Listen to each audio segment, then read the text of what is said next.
সূর্য ডুবছে, সন্ধ্যা ঘনিয়ে আসছে, আকাশে লালচে আভা মিশে যাচ্ছে গাছের ফাঁকে। ঠিক তখনই নাটোরের বড়াই গ্রামের তিরাইল গ্রামে শুরু হয় এক মনোমুগ্ধকর দৃশ্য।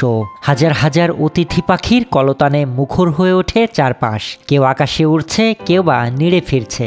এ যেন প্রকৃতি নিজেই আয়োজন করেছে এক ডানার উৎসব।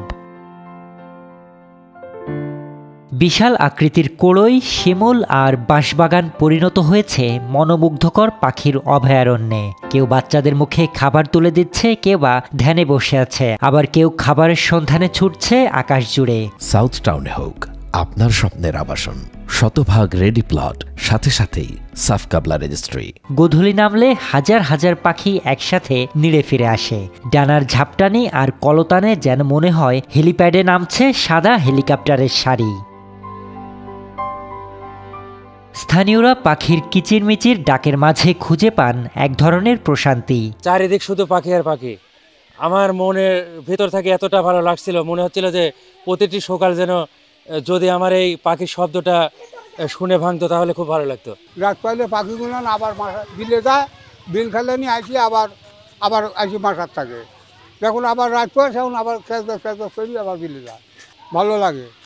এই পাখিগুলো অনেক কিচিরমিচির করে, কিন্তু এগুলো দেখতে আমাদের অনেক ভালো লাগে।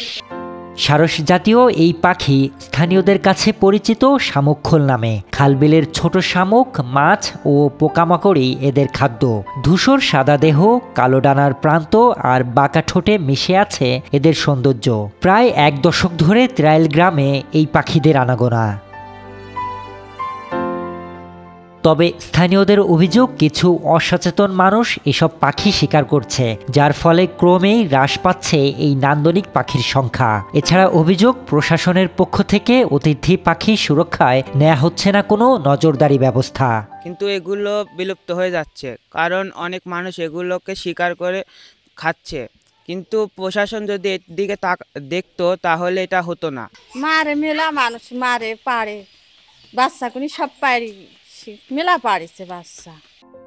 সচেতন মহলের অভিযোগের ভিত্তিতে নাটোর জেলা প্রশাসক আসমা শাহিনের কাছে জানতে চাইলে তিনি জানান, অতিথি পাখি যেন যথাযথভাবে তারা বিচরণ করতে পারে, অতিথি পাখিরা, সে কারণে আমাদের উপজেলা প্রশাসন বা আমাদের জেলা প্রশাসন এবং বন বিভাগকেও প্রয়োজনীয় নির্দেশনা দেওয়া আছে, যাতে এই অতিথি পাখিদেরকে কোনো রকমের গুলি করে হত্যা বা নিধন এই ধরনের কার্যক্রম যাতে না করা হয়। এ ধরনের অভিযোগ পেলে অবশ্যই প্রশাসন থেকে ত্বরিতগতিতেই ব্যবস্থা নেওয়া হবে। নাটোর থেকে নাজমুল হাসানের পাঠানো তথ্যচিত্রে শরীফ রাহাত, বাংলাদেশের খবর।